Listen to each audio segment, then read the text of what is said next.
Elections వస్తున్నాయి కదా, అందులో ప్రధానమంత్రిగా మనకు మోడీ ఉంటే బాగుంటుందా లేదంటే కాంగ్రెస్ నుంచి రాహుల్ గాంధీ వస్తే బాగుంటుందా? అంటే ఇప్పుడు ప్రస్తుత పరిణామాలని మనం దృష్టిలో పెట్టుకుంటే మోడీ గారు చేసిన ప్రధానమంత్రి పొజిషన్లో ఉండేసి ప్రథమ పౌరుడి పొజిషన్లో ఉన్న ప్రధానమంత్రి గారు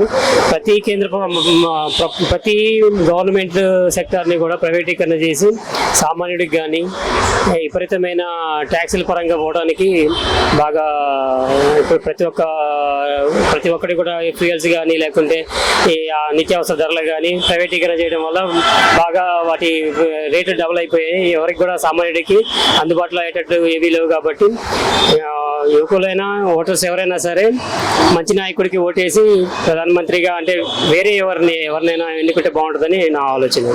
ఇప్పుడు మోడీ గారు చేస్తున్నారు అంటే డెవలప్మెంట్ పరంగా అయితే చేస్తున్నారు, కానీ నియంత్రిత పాలన వైపు పోతుందన్న పరిగణలోకి యువత కానీ లేకుంటే వీళ్ళ ఆలోచనలు కానీ ఉండే విధానంగా ఉంది అనమాట. ఎందుకంటే ఒక డెవలప్మెంట్ పరంగా ఎవరైనా సరే ఏమనుకుంటున్నారంటే ఎవరైనా డెవలప్మెంట్ పరంగా మనకు కావాలని చెప్పేసి అనుకుంటారు, కానీ మతపరంగా కానీ విదేశాలు కానీ ఇప్పుడు ఒక వేలో చూస్తే మనకి అంటే హిందుత్వం వైపే ఎక్కువ మొక్కు చూపుతున్న పరిణామాలు మనకి దోహదపడుతున్నాయి.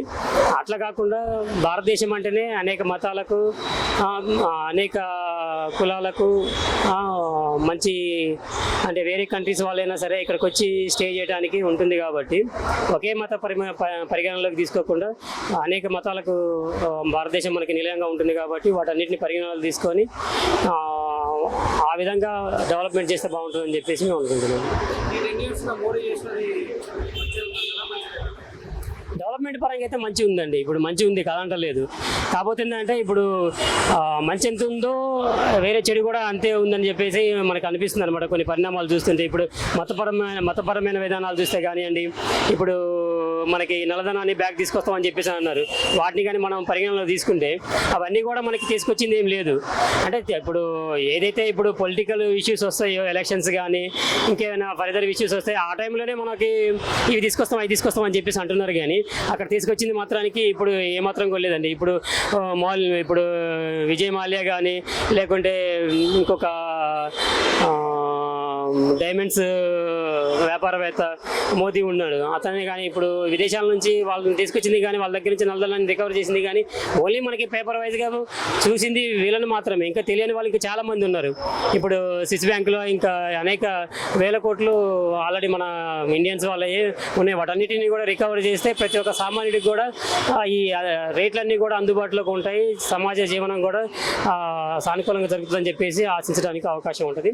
మోడీ గారు ఇప్పుడు చేస్తున్నారు, ఇప్పుడు గవర్నమెంట్ పాలన చేస్తున్నారు కాదంటలేదు, డెవలప్మెంట్ అనేది జరుగుతున్నది. ఇప్పుడు మోడీ గారికి రేటింగ్ పరంగా చూసుకుంటే ప్రధానమంత్రిలోనే ఇప్పుడు మంచి రేటింగ్ పదవిలో మంచి పొజిషన్లో ఉన్నారు మోడీ గారు కాదంటలేదు. కాకపోతే ఏంటంటే ఇప్పుడు వ్యక్తిగతమైన అంటే మతపరమైన విషయాలు కాకుండా డెవలప్మెంట్ పరంగా ఇంకా ఆలోచన చేసి ప్రతి ఒక్కరికి కూడా ఇప్పుడు ఎంప్లాయ్మెంట్ విధానం అయితే ఏంటి, పారిశ్రామిక విధానం అయితే ఏంటి, అన్నీ కూడా ఇప్పుడు ఓన్లీ ఒక గుజరాత్కే కాకుండా గుజరాత్ ఇప్పుడు 10 సంవత్సరాల క్రితం చూసుకుంటే ఇప్పుడు అప్పుడున్న డెవలప్మెంట్కి ఇప్పుడున్న డెవలప్మెంట్కి చాలా డెవలప్మెంట్ ఉంది గుజరాత్ కాదంటలేదు. బట్ ఏంటంటే ఇప్పుడు అలాగే ప్రతి ఒక్క స్టేట్ని కూడా డెవలప్మెంట్ చేస్తే ఇప్పుడు నార్త్లని కాదు సౌత్లని కాదు ఇక్కడ వేరియేషన్ కూడా బాగుంటుందన్నమాట.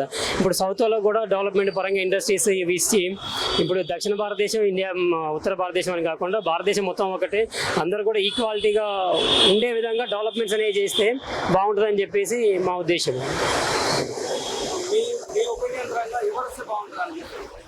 నా ఒపీనియన్ ప్రకారం ఆల్రెడీ ఇప్పుడు 10 సంవత్సరాలు మోడీ గారు చేశారు కాబట్టి ఒకసారి రాహుల్ గాంధీ గారికి ఛాన్స్ ఇస్తే బాగుంటుందని చెప్పేసి.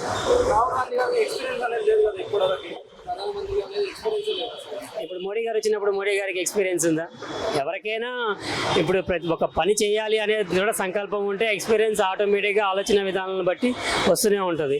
ఎవరికైనా ఒక జాబ్ అయినా సరే ఒక పని అయినా సరే ఫస్ట్ స్టార్టింగ్లో చేస్తూనే ఉంటాం, ఫర్దర్గా దాంట్లో వచ్చే ఒడిదుడుకులను బట్టి వేసి డెవలప్మెంట్ అనేది ఉంటుంది, ఎక్స్పీరియన్స్ అనేది కూడా వస్తుంటుంది అని చెప్పేసి నా ఆలోచన. రాహుల్ గాంధీ గారికి ఒక అవకాశం ఇస్తే బాగుంటుంది. Thank you bro. ఇది లైఫ్స్ బ్రో, ఒక కంట్రీ దీనికి ఛాన్స్ అనేది సింగిల్ పర్సెంట్ కూడా ఛాన్స్ తీసుకోకూడదు. 100%, 101% నమ్మకం ఉంటేనే వాళ్ళకి ఛాన్స్ ఇవ్వాలి. సింగిల్ పర్సెంట్ నమ్మకం లేదంటే కూడా ఛాన్స్ ఇవ్వకూడదు బ్రో. కంట్రీ నీ ఒక లైఫ్కే ఛాన్స్ అనేది 1% లేదన్నప్పుడు లైఫ్ కూడా నువ్వు ఛాన్స్ ఇవ్వవు, కంట్రీకి ఎట్లా బ్రో ఛాన్స్ ఇస్తావు? నో నెవర్ 100% మోడీ లేదా ఆదిత్య యోగి. మోడీ గారు ఉంటేనే బాగుంటుంది అనుకుంటున్నానండి. మోడీ ఉంటే బాగుంటుంది. ఇప్పుడు కాంగ్రెస్ నుంచి మనకి రాహుల్ గాంధీ కూడా ట్రై చేస్తున్నారు. రాహుల్ గాంధీ వస్తే మంచిగా ఉంటుంది అంటారా? అంటే ఇప్పుడున్న సిచ్యువేషన్స్ లో నాకు తెలిసి మళ్ళీ గవర్నమెంట్ మారితే కొంచెం ప్రాబ్లమ్స్ ఫేస్ చేయాల్సి వస్తుంది. ఉన్న గవర్నమెంట్ అయితే ఉన్నదాన్ని బెనిఫిటే వస్తుంది, కానీ మళ్ళీ మారిందంటే మళ్ళీ ఫస్ట్ నుంచి అన్ని స్కీమ్స్, మళ్ళీ ఫస్ట్ నుంచి అన్ని free schemes. Most of the time నేను ఐటీ పర్సన్స్ నేను చెప్తున్నాను, నాకు తెలిసినంత వరకు ఇది ఫ్రీ స్కీమ్స్ అయితే వేస్ట్ అండి. సో మోడీ గవర్నమెంట్ ఉంటే దీనికి కొంచెం బెనిఫిట్ అవుతుంది అనేసి నా ఫీలింగ్. 10 years లో మోడీ పరిపాలన మంచిగా ఉందంటారా? బెటరే ఉందండి. నెక్స్ట్ ఉన్నాయి కదా బ్రో, ఇందులో మనకి కేంద్ర ప్రభుత్వంలో ప్రధానమంత్రి మోడీ ఉంటే బాగుంటుంది అంటారా, లేదంటే రాహుల్ గాంధీ ఉంటే బాగుంటుంది? నరేంద్ర మోడీ నరేంద్ర మోడీ పరిపాలన మంచిగా అంటారా? 2014 నుంచి మనకి డెవలప్మెంట్ అవుతూనే ఉంది కదా, అందుకని ఈ 10 years డెవలప్మెంట్ మంచిగా అంటారా?